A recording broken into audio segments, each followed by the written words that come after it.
आदर के योग्य किसान सत्याग्रह के संचालक,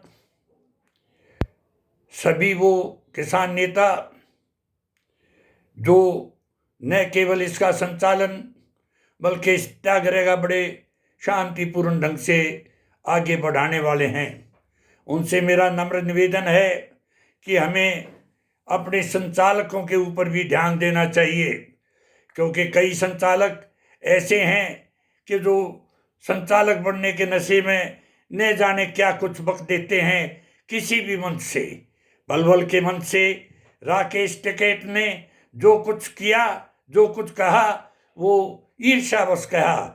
इनके जहन से कभी भी ब्राह्मणों के विरुद्ध ईर्ष्या खत्म नहीं हो सकती, लेकिन वक्त देखना चाहिए कि हम किस वक्त बोल रहे हैं। ब्राह्मणों को इस तरह की बात कहना कि पुजारियों के बाद हम इतना धन देते हैं, ये क्यों नहीं लंगर लगाते? अरे महामूर्खों, तुम्हें पता होना चाहिए आप सिख धर्म का मुकाबला कर सकते हो। सिख धर्म का तो जन्म ही लंगर और संगत से हुआ है। इसका हमारे गुरु नानक जी के टाइम से लंगर आज तक खत्म नहीं हुआ, और संगत आज तक हर गुरुद्वारे के अंदर होती है। तुम मंदिर के आगे सिर तक नहीं झुकाते और ब्राह्मणों से ऐसी बात कहते हो। तुमने क्या दिया है सरदारों की तरफ, सिखों की तरह?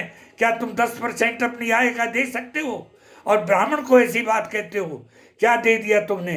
इस तरह की बात करना, इस तरह का किसी के ऊपर कटाक्ष करना शर्म आनी चाहिए। इस वक्त तुम्हें बहुत ही, टिकैत साहब, आपको बहुत ही बढ़िया रुतबा दिया है किसानों ने। आपने इसका लाभ उठाना चाहिए, नाम कमाना चाहिए। आप इस तरह बात करते हैं जैसे कि इस आंदोलन को खराब करने की हुकूमत ने आपको सुपारी दे रखी हो।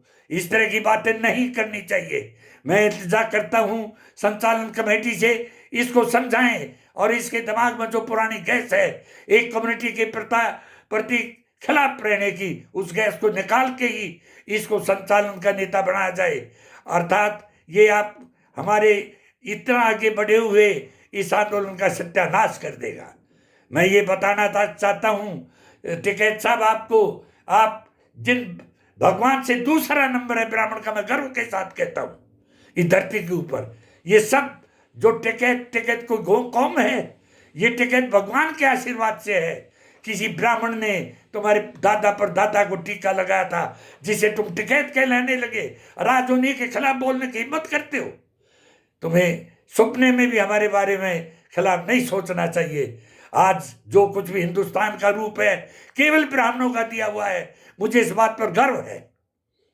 आजादी की लड़ाई में कौन था मंगल पांडे, जो सबसे पहला सिपाही था जिसने बगावत की अंग्रेजों के खिलाफ? कौन थी लक्ष्मीबाई? कौन था चंद्रशेखर? कौन था राम प्रसाद बिस्मिल? तुम्हें शर्म आनी चाहिए। इतनी इस देश के निर्माताओं की कौम को तुम बदनाम करना चाहते हो, उसका मजाक उठाते हो। अगर तुमने इस आंदोलन को खत्म होने दो, इसके बाद कोई मुकाबला किसी तरह का करना है, मैं अकेला आपको चैलेंज करता हूं, पूरी कौम को, क्या ये मेरे साथ मुकाबला करिए, आप डिबेट करिए, सब कुछ करिए। आपको पता चलेगा कि आप कितने निम्न सतर के नागरिक हैं। आज़ादी की लड़ाई में सुभाष चंद्र बोस की ये बात बताने वाला कौन था अंग्रेजों को? किसने की थी गद्दारी? कि कुछ नहीं है सुभाष के पास, खाली पीपे और बात से ढोल बजा रहा है। इस बात के बाद अंग्रेजों ने दबोच लिया हमारा। इम्फाल तक आए हुए लोग दिल्ली तक नहीं आ पाए और वो फौज उल्टी चली गई और डिसमिस हो गया सारा काम। कौन था वो? पूछो अपने दिल से, कौन सा ब्राह्मण था या जाट था? तुम्हें सारी उम्र शर्म आएगी उस नाम से। और भी मैं हजारों को दार बता सकता हूँ, लेकिन अफसोस कभी ब्राह्मणों से टकराने की कोशिश मत करना। तुम्हारे अंदर ये शायद 3 जन्म तक भी वो चरित्र नहीं बन पाएगा कि किसी ब्राह्मण का नाम तक लो। जिस प्रकार का जैसा भी मुकाबला करना चाहे उस टाइम करें जब देश के ऊपर इस प्रकार की कड़ाई नहीं हो, इस प्रकार की कठिनाई नहीं आई हो जो आज है। अरे इन कानूनों की बात करो, जिन कानूनों के प्रति इस आंदोलन ने उनको भी जगा दिया, जिनके ऊपर इस बात से इफेक्ट पड़ने वाला था कि कोई भी आदमी नेसेसरी कमोडिटीज जो हैं वो एक्ट खत्म करके ये कह दिया कि कोई भी कितना ही जो है स्टोर कर सकता है, उसका भंडारण कर सकता है, उस पर कोई शर्त नहीं है। आप बताइए कि जिस प्रकार जब वो बाहर आएगा ना 10-15 रुपए किलो का लेके भंडार करने वाली 100 रुपए किलो बेचेंगे, गरीब खा लेगा। जैसे 2 रुपए का टमाटर, 2 रुपए का आलू, 2 रुपए किलो का प्याज 80-90-100 रुपए बिकता है, अनाज किस भाव बिकेगा? ये लड़ाई उन गरीबों की है, उनकी नहीं है कि आपको थोड़ा सा ये गर्व हो गया कि मुझे अब तो प्रधानमंत्री जानने लग गया, अब तो मोदी जी मेरा नाम लेके बोलते। अरे ये तो बहुत ही भ्रष्ट विचार है तुम्हारे। जरा होश में आओ और नेतृत्व करना है तो ढंग से करो। नहीं, नेतृत्व के लिए बहुत कुछ सामान है, हम बता देंगे अपने संचालकों को। संचालकों से फिर मेरा नम्र निवेदन है कि आप इसको समझाइए और इनको समझा के कहिए कि सही रास्ते पर रहें, सही प्रकार के बयान दें। इनको ना तो कभी किसी मीडिया वाले से बात करनी आती, 10-10 बार टोक के भी इससे जवाब लेते हैं। कोई कुछ कहना आता नहीं, बोलना आता नहीं, क्यों इसको अधिकार दे रखा है मीडिया से बात करने का?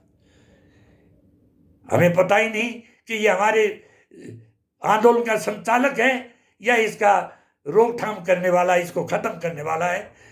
कुछ पता ही नहीं चलता इनके कार्य करतूत से। आप कृपया इसको समझाइए और इस प्रकार का विघ्न न डाले। मैं ब्राह्मणों से भी प्रार्थना करता हूं कि इस प्रकार के कमजोर व्यक्ति की बातें सुन के कभी भी आंदोलन से पीछे मत हटना, क्योंकि जब कभी भी राष्ट्र का नवनिर्माण हुआ है तो वो तुम्हारे से हुआ है। ब्राह्मणों, मत भूलना तुम परशुराम की औलाद हो, मत भूलना तुम चाणक्य हो। तुम्हारा दिमाग वो कर सकता है जो दुनिया की फौजें नहीं कर सकती। कृपया ऐसे बेवकूफ आदमी की बात से पीछे मत हटना। मैं आपसे प्रार्थना करता हूं, आप आगे हैं, आगे ही रहे। आपका बहुत धन्यवाद और आप चलते रहिए, आंदोलन को ऐसे ही बढ़ाएं, आंदोलन में तन मन धन से साथ दें।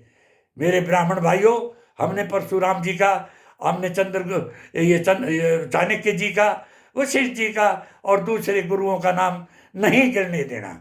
हम शिक्षक न होते हुए भी ब्राह्मण गर्भ से जन्म लेते ही शिक्षक बन जाता है, देश का निर्माता बन जाता है। आप अपने इस हक को इस प्रकार के लोगों से खराब मत होने देना, अपने हक को जिंदा रखना।